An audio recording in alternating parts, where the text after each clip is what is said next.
The Tale of Peter Rabbit. Once upon a time there were 4 little rabbits, and their names were Flopsy, Mopsy, Cottontail, and Peter. They lived with their mother in a sandbank underneath the root of a very big fir tree. "Now, my dears," said old Mrs. Rabbit one morning, "you may go into the fields or down the lane, but don't go into Mr. McGregor's garden.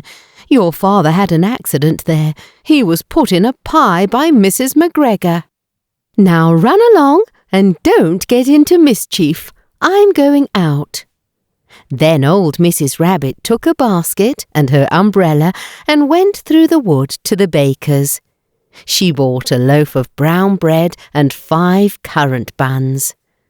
Flopsy, Mopsy, and Cottontail, who were good little bunnies, went down the lane to gather blackberries. But Peter, who was very naughty, ran straight away to Mr. McGregor's garden and squeezed under the gate.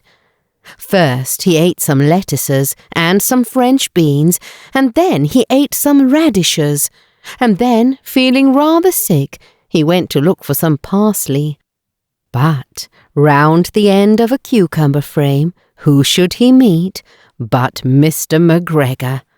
Mr. McGregor was on his hands and knees, planting out young cabbages, but he jumped up and ran after Peter, waving a rake and calling out, "Stop, thief!"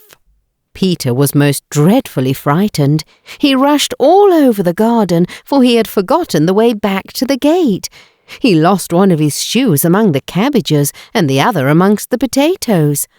After losing them, he ran on 4 legs and went faster, so that I think he might have got away altogether if he had not, unfortunately, run into a gooseberry net and got caught up by the large buttons on his jacket.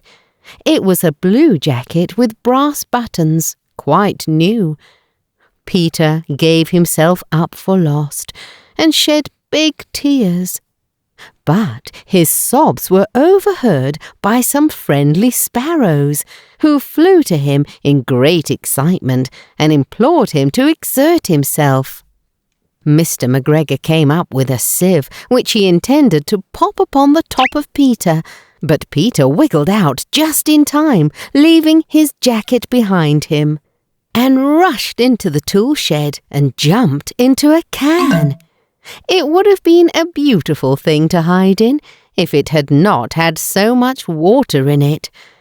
Mr. McGregor was quite sure that Peter was somewhere in the tool shed, perhaps hidden underneath a flower pot.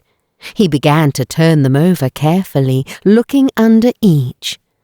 Presently, Peter sneezed, "Ka-tissue!" Mr. McGregor was after him in no time and tried to put his foot upon Peter, who jumped out of a window, upsetting 3 plants. The window was too small for Mr. McGregor, and he was tired of running after Peter. He went back to his work. Peter sat down to rest. He was out of breath and trembling with fright, and he had not the least idea which way to go. Also, he was very damp with sitting in that can. After a time, he began to wander about, going lippity-lippity, not very fast, and looking all around. He found a door in a wall, but it was locked, and there was no room for a fat little rabbit to squeeze underneath. An old mouse was running in and out over the stone doorstep, carrying peas and beans to her family in the wood. Peter asked her the way to the gate, but she had such a large pea in her mouth that she could not answer. She only shook her head at him. Peter began to cry.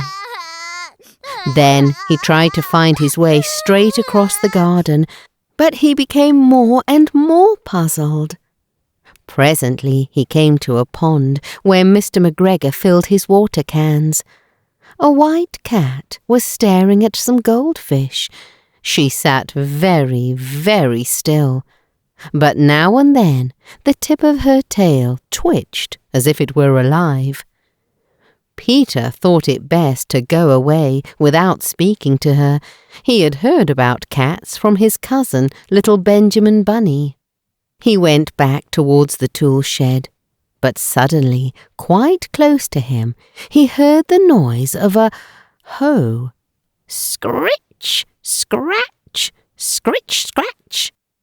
Peter scuttered underneath the bushes, but presently, as nothing happened, he came out and climbed upon a wheelbarrow and peeped over. The first thing he saw was Mr. McGregor hoeing onions. His back was turned towards Peter, and beyond him was the gate. Peter got down very quietly off the wheelbarrow and started running as fast as he could go along a straight walk behind some black currant bushes. Mr. McGregor caught sight of him at the corner, but Peter did not care. He slipped underneath the gate and was safe at last in the wood outside the garden. Mr. McGregor hung up the little jacket and the shoes for a scarecrow to frighten the blackbirds. Peter never stopped running or looked behind him till he got home to the big fir tree. He was so tired that he flopped down upon the nice soft sand on the floor of the rabbit hole and shut his eyes. His mother was busy cooking. She wondered what he had done with his clothes. It was the second little jacket and pair of shoes that Peter had lost in a fortnight.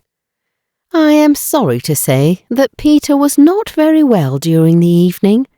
His mother put him to bed and made some chamomile tea. She gave a dose of it to Peter. 1 tablespoonful to be taken at bedtime. But Flopsy, Mopsy and Cottontail had bread and milk and blackberries for supper.